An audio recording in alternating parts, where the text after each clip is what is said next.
It's so nice to see you. I cannot wait to share with you. We've got three incredible leaders that are going to be talking about their leadership journeys with all of us today, real leaders out in the community who are doing the hard work of leadership. They are each graduates and enrolled in the group coaching intensive for leaders of leaders. It's a 4 to 5 month program where we meet remotely to support each other in a high trust, low filter environment. And so I'd like to bring them in so we can hear from them right away. So starting off, we've got Heather who's coming in. She's going to share with you who she is, what her role is, what her organization is, and 2 words to describe her. Heather? Hi, Julie. Thanks for having me. So glad you're here. Heather Dalmolin. I currently serve as the CEO for Mountain Line Transit here in the greater Flagstaff area. I've been with the company 20 years now and really enjoy the job that I do. If I had to just describe myself with 2 words, I would use caring and responsible. Oh, beautiful, caring, and responsible. 20 years. And you should see, folks, she has just risen through the ranks. Incredible. Thank you, Heather. And Tom, come on down. Hey, everybody. Hey, Julie and Heather. I don't know how many people are out there, so I'll just say hi to everybody. My name's Tom Hancecak. I'm the director for the Facilities Management Department for Coconino County up here in northern Arizona. And I've been with the organization. It'll be 15 years in about exactly 1 month from today. So I guess I'm one of those veteran folks in the organization. If there's 2 words that I had to think about this a little bit because it changes every time Julie asks me, but curious and an idealist, but not like in the crazy way, more of a romantic idealist. Oh, I love that. Thank you so much, Tom. And Tom also recently promoted, risen through the ranks. Thanks for being here, Tom. And coming in next, we've got Heidi. Hi, Julie. Heidi Hansen. I'm the Economic Vitality Director for the City of Flagstaff. And I have fortunately been with the city for almost 10 years now. And in my previous role, I was the Advertising Director at the Arizona Daily Sun for 12 years. And I would say the 2 words that I think describe me are honest and consistent. Excellent. Thank you, Heidi. And yes, you are honest and consistent. I love that. So as the 4 of us are talking today, we're just going to have conversation and share a few things with each other. So I wonder if you all might not mind thinking about this question. I want you to think about leadership just in general. It's kind of a different world right now, as we all have been talking about, right? And if you wouldn't mind thinking about, what do you think is wonderful and what do you think is hard about leadership these days? It might be the same as 5 years ago for you. It might be completely different. Why don't we, for now, go in that same order? Would you mind, Heather, Tom, and Heidi? What's wonderful and hard? Sure. So I think what is hard is probably not changed, but it's amplified by circumstances that arose during COVID. I think it's the different expectations that exist within our workforce. So you have a generational shift in the workforce, and younger people entering the workforce have a very different expectation for teleworking, for flexible schedules than some of our older generation, which expect that 8 to 5 Monday through Friday environment. And I think COVID really amplified those expectations and that real struggle between those 2. So I think that's hard, and I think it will continue to be hard as we go through 2022. On the flip side, I think what's wonderful is that we have a new opportunity.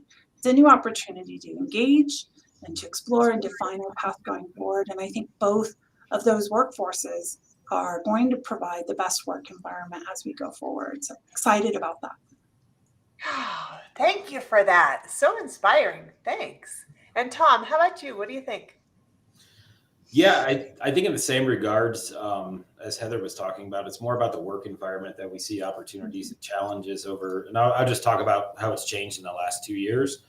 And one of the wonderful things that we have experienced, the nature of our work does not allow us to work remotely because the vast majority of our staff in our department, are physically on site. They're repairing, HVAC units or painting walls or doing, office stuff, things to physical buildings.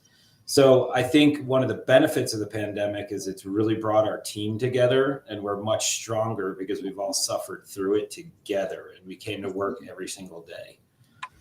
Conversely, one of the most challenging things that we've seen is, I don't think it's any surprise to anybody that our country and our belief in politics has driven a pretty deep wedge amongst the majority of our population. And that's been one of the challenging things, to try and keep that out of our work environment from a leadership perspective. We're here to serve the county. We're here to serve the citizens of Coconino County, and that's the main mission and goal. So trying to keep that stuff out has been very challenging. So good. So good. Thank you for that, Tom. And Heidi, how about you? Well, I'm kind of in the same line of what you've already heard. I think the challenge has been trying to adapt to a new normal, and I think people really still don't know what that is. And most of my staff, not all of them, have been able to. Some have been able to work from home, and that's been phenomenal. Learning different technology and realizing we can get a lot done. On the flip side, though, I think that people are working longer hours than they ever have because they haven't been able to step away from the computer and things like that. And then, of course, in our environment, trying to have the people that are frontline staff feel that they're not getting something that others are getting. When you have some that can work from home and some that can't, it's really hard to balance that. And so I think we're doing a better job at that, but we're still trying to figure out how everyone can feel that they're they're being taken seriously, and that we're all keeping everyone safe. Gosh, amazing. Thank you, Heidi.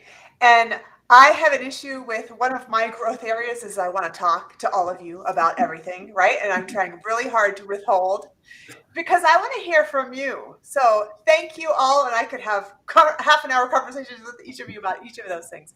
So now I want to transition a little bit because you do have the wonderful and challenging responsibility of being in leadership roles where you're really serving a team.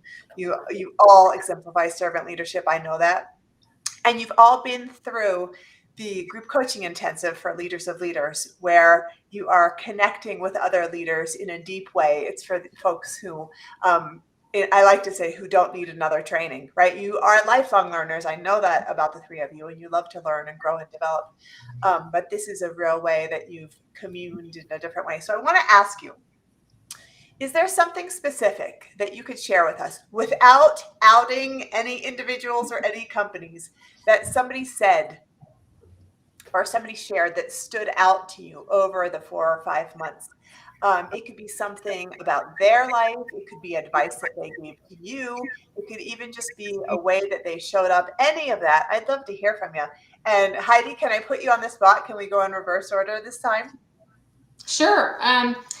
I thought there was a lot of rawness that happened in our cohort, and I really appreciated that because people felt that it was a safe zone and they could definitely speak freely and really get some help and to bounce off ideas. What I really loved was we had conversation about a couple of individuals talked about how do you handle when you don't agree with something that your supervisor has said to you or has wanted you to do. How do you go back and be respectful and professional, but to say that you aren't on board? And I liked those conversations, especially we had those in our breakouts. And I felt like we really were able to help each other, but to also think about it as ourselves as a leader. Like, do I do that? And if someone came to me, how would I handle that better the next time?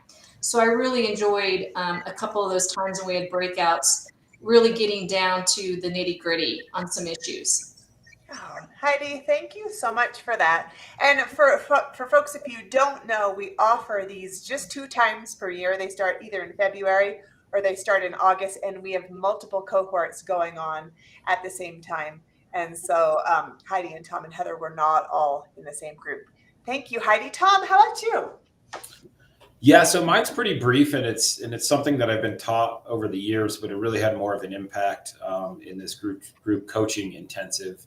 I think a lot of it had to do with the timing of, I was appointed director right in the middle of our sessions. So, and for me, it was, we were talking about the political acumen. It was a political acumen class conversation. And, being thrown into a political realm as a new director is something that I was aware of. It wasn't a surprise.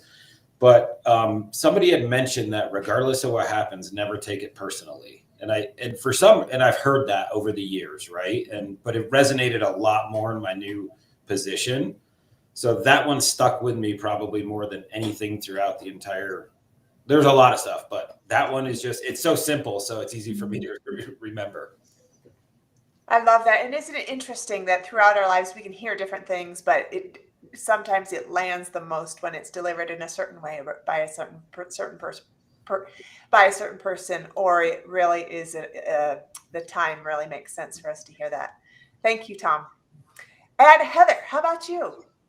So I think one of the conversations had both in the group coaching and in our cohorts was about feedback, how to give feedback in a way that respects the other person in the conversation and allows them to hear what you're saying. How do you keep them engaged? How do you not turn them off?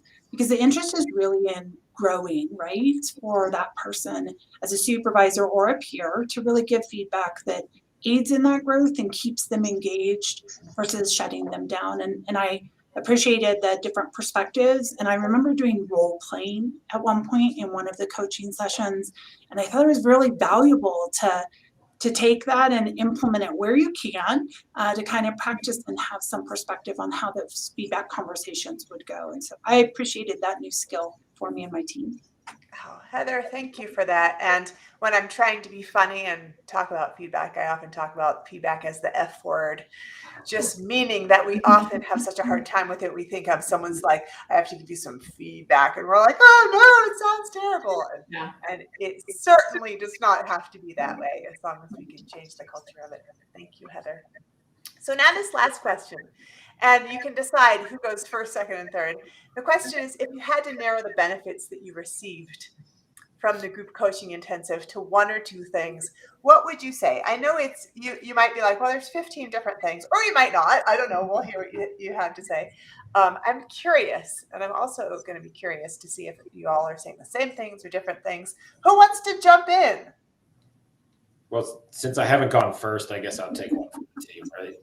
So the two major things for me, and all of Julie's trainings are amazing. But for this one specifically, the lasting connections with peers in the community was huge. So my counterparts in other agencies. And then the second thing, the biggest take home for me was knowing that I'm not alone and having those resources to reach out to. We all have the same struggles in higher levels of leadership, especially in public institutions, which the majority of us in these sessions are from public institutions. So those are the two big things that I really took away from it. And again, the personal connection is probably the most important thing, in my opinion. Thank you so much for that. Who else?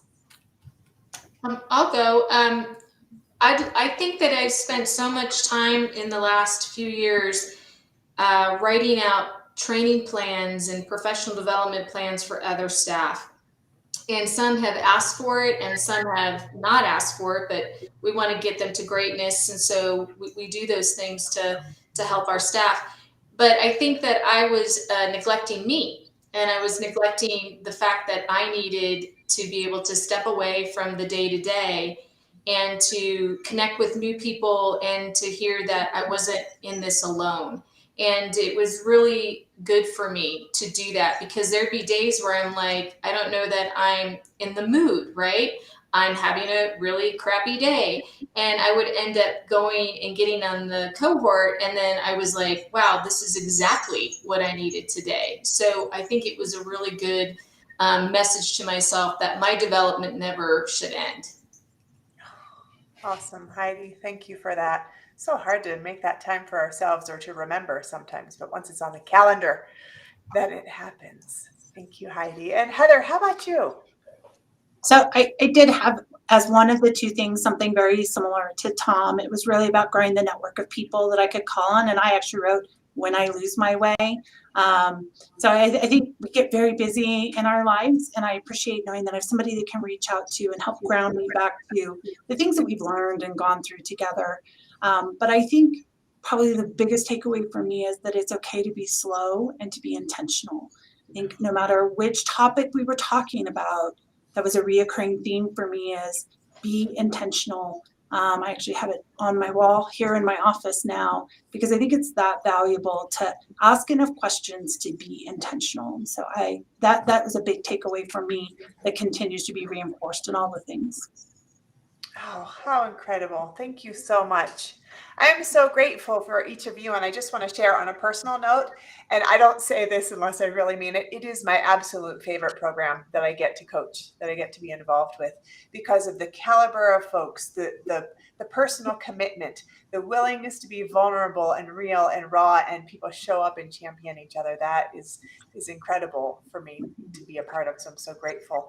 If folks are interested in learn, if you want to go learn more on lancasterleadership.com. You'll be able to see all about it and sign up. Thank you everybody so much for your time. Have a wonderful rest of your day, and you got this. Thanks everyone. Thanks, Julie. Thank you, Julie.